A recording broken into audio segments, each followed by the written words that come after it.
राम जय राम जय जय राम, श्री राम जय राम जय जय राम, श्री राम जय राम जय जय राम, श्री राम जय राम जय जय राम. असं आहे बघा, जवळजवळ 50-55 वर्ष मी हा उत्सव पाहतोय, गुरुपौर्णिमेचा उत्सव. त्याच्यामध्ये एक अप्रतिम प्रसंग आला. एक भाटोडेकर नावाचे गृहस्थ होते.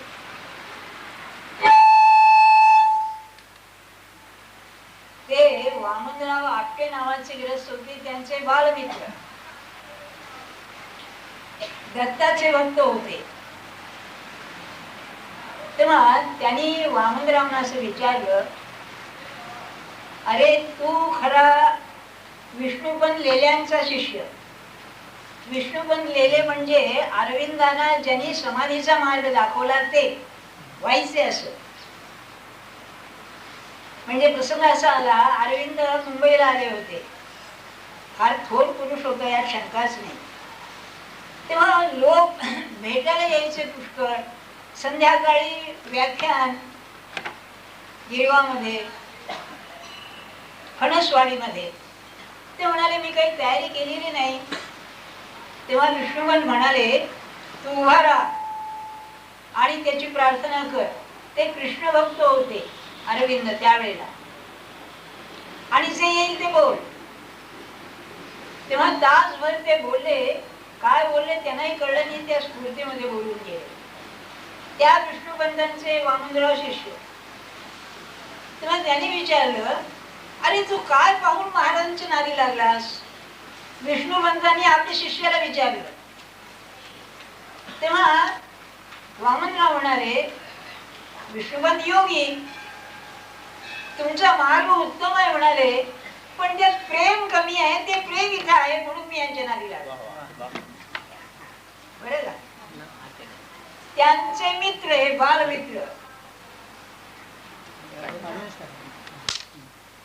तेव्हा वामनराव त्यांना म्हणाले, अरे तू दत्ताची उपासना करतो ठीक आहे, तू महाराजांचा अनुग्रह घे, तुला मी मित्र म्हणून सांगतो. अरे पण म्हणले, हे राम उपासक आणि मी दत्ताचं उपासक, कसं काय व्हायचं? ते म्हणले आपण महाराजांना विचारलं. पण त्यांनी महाराजांना विचारलं.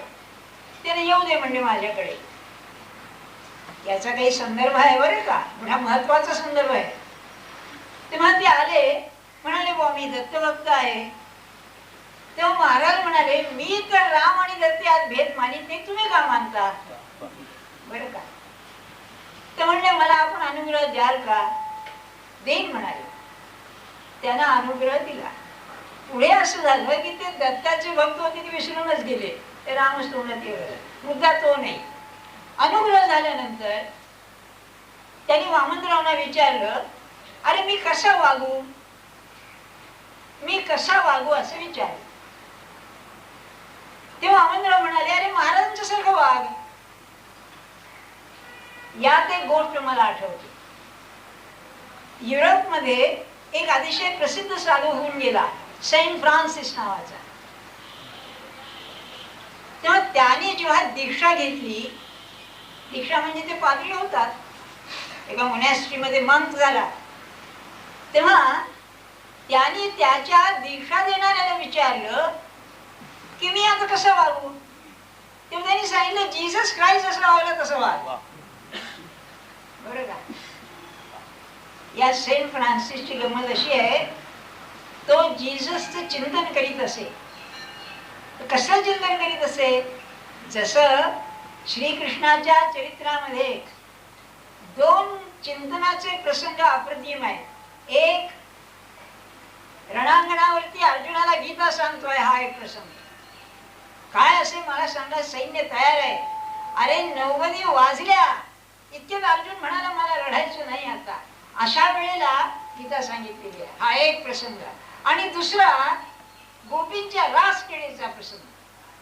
हे असे मोठे अप्रतिम प्रसंग. तसं जीससच्या चरित्रामध्ये जे अनेक प्रसंग आहेत, त्यामध्ये शेवटचा जो प्रसंग आहे, त्याला खिळ्यावरती क्रॉसला ठोकला, त्याचं चिंतन भक्त करतात ख्रिश्चन भक्त.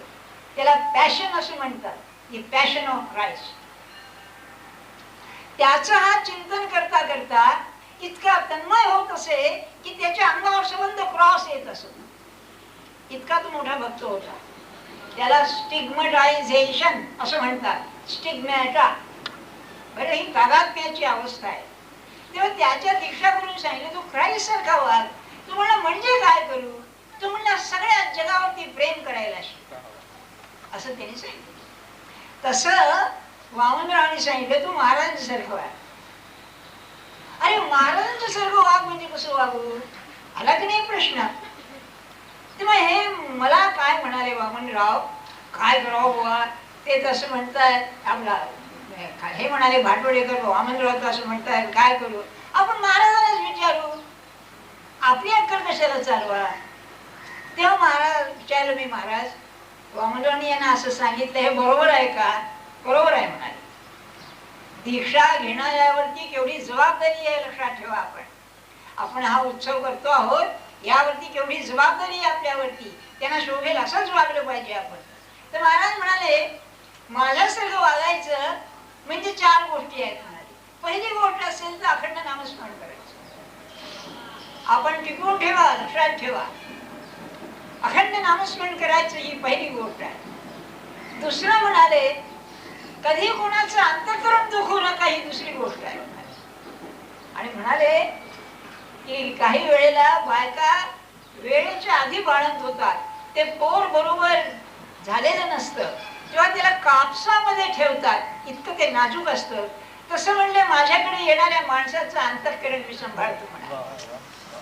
आजपर्यंत मी जर काही व्रत केलं असेल, कधी कोणाचं अंतःकरण दुखवलं नाही, हे मी व्रत केलं म्हणाले. ही दुसरी गोष्ट. तिसरी गोष्ट म्हणाले कधी कोणाकडून अपेक्षा न करता प्रेम केलं, आपल्यापणाने पाहिले. तिसरी गोष्ट केली म्हणाले माझ्याजवळ काय होतं? का पैसा होता? का विद्या होती? का ऐश्वर्य होतं? काय होतं माझ्याजवळ? एका गोड शब्दाने म्हणाले सगळं जग मी आपलं करून. माझ्या माणसाने म्हणाले कधी कठोर बोलू नाही, लोकांचं अंतःकरण आपलंसं करून घ्या. ही तिसरी गोष्ट. आणि चौथी गोष्ट असेल तर प्रपंचामध्ये कधीही कंटाळू नये, जे येईल ते माझ्या इच्छेने येतो म्हणून समाधान ठेवावं. या 4 उत्सवामधून हे निर्माण झालं नाही तर कसला उत्सव आलाय ना? आता याची आपल्याला पार्श्वभूमी सांगतो. हे काय आहे? हे गुरुपौर्णिमा ना उत्सव सगळं आहे काय? हे त्याचं असं आहे, माणूस हा उत्सव प्रिय प्राणी आहे. पण उत्सवामध्ये फरक असतो. एक उत्सव नुसतं इंद्रियांचं रंजन करील. आता हा भेद करणं जरा कठीण आहे, इंद्रिय आणि मन. कारण मन इंद्रियच मानलेलं आहे भगवद्गीतेने, इंद्रिया आणि दशैगंच.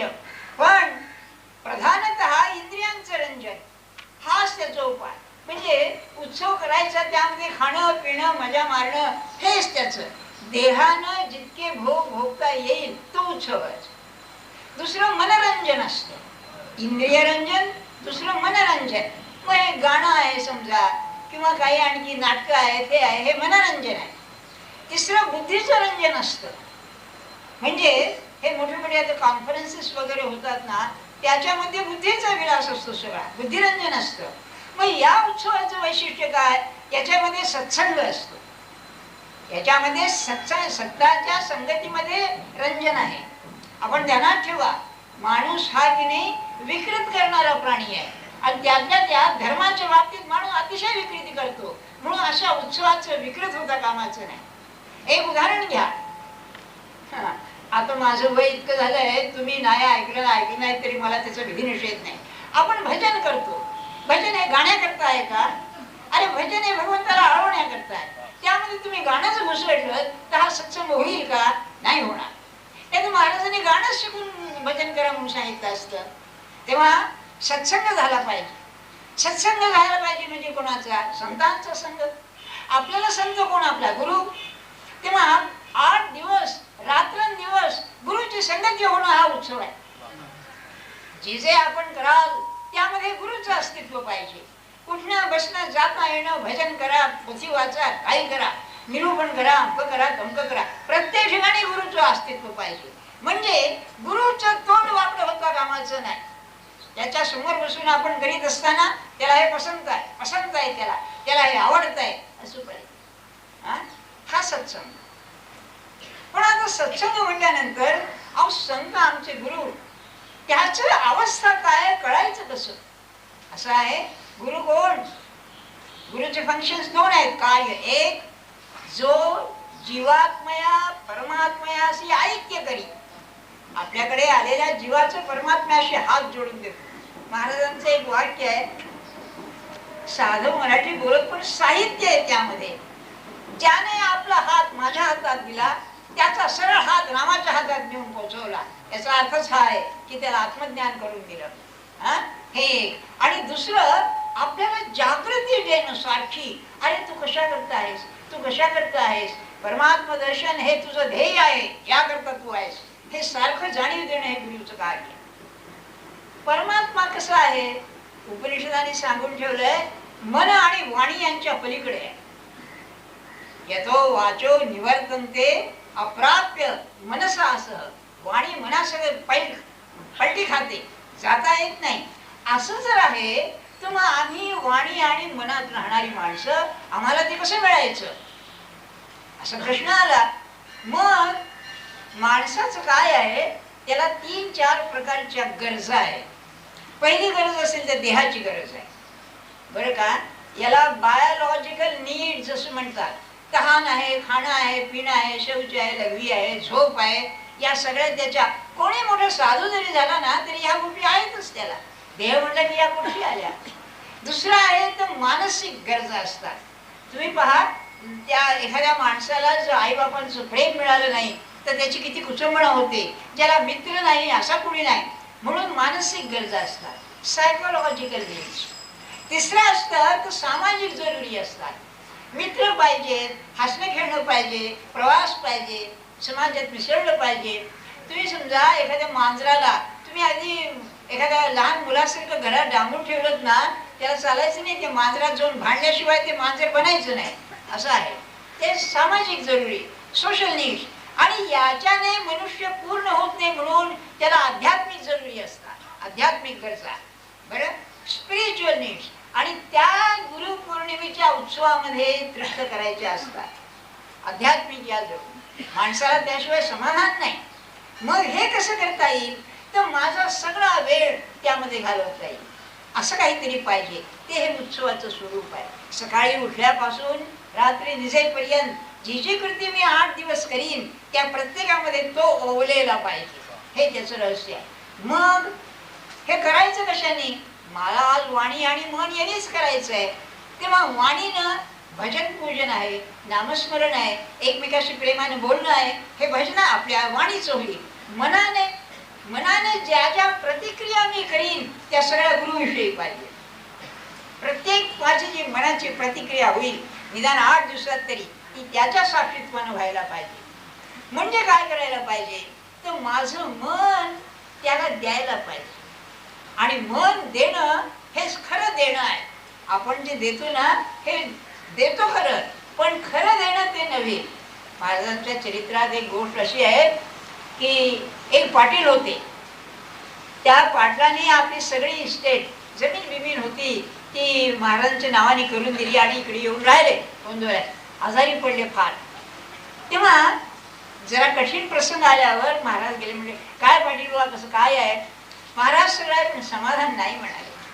का म्हणाले? ते म्हणाले सर्व दिलं पण म्हणले समाधान नाही. तेव्हा महाराज हसले म्हणाले, सर्व दिले पण स्व दिला नाही म्हणून समाधान नाही म्हणाले. आणि पुढचं त्यांचं वाक्य फार अप्रतिम आहे. म्हणजे स्व देऊन सर्व दिलं नाही तर चालेल, पण सर्व देऊन स्व दिला नाही तर परमार्थ नाही.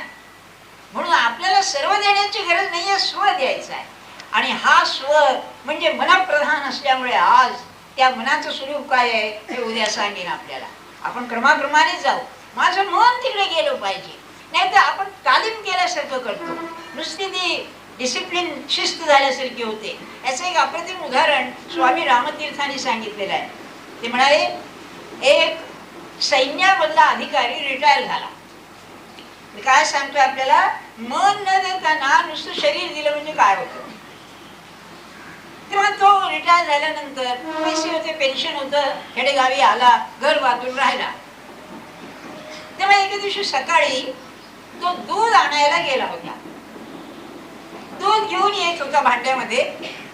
तेव्हा खेडेगावच्या शिरस्त्याप्रमाणे आट्यावरती पिचकाऱ्या मारीत 4 लोक बसले होते. हिंदुस्थानामध्ये काम नाही म्हणजे इतकं नाही, आणि जपानमध्ये कष्ट म्हणजे भयंकर कष्ट, बरं असं सांगतात आपल्याला. ते बसले होते. एकाच्या मनात आली याची गंमत करू म्हणले जरा, बरं का. म्हणून तो चालला असताना एक जण ओरडला अटेन्शन म्हणून. अटेन्शन म्हणलं भांड खाली टाकून उभा राहिला. अशी उत्सवाची स्थिती होती. ते आयटम टेक करायचं, हे करायचं ना, भजन करायचं केलं, निरूपण करायचं केलं, काय आपल्या नैवेद्य दाखवायचं केलं, आरती करायची केली.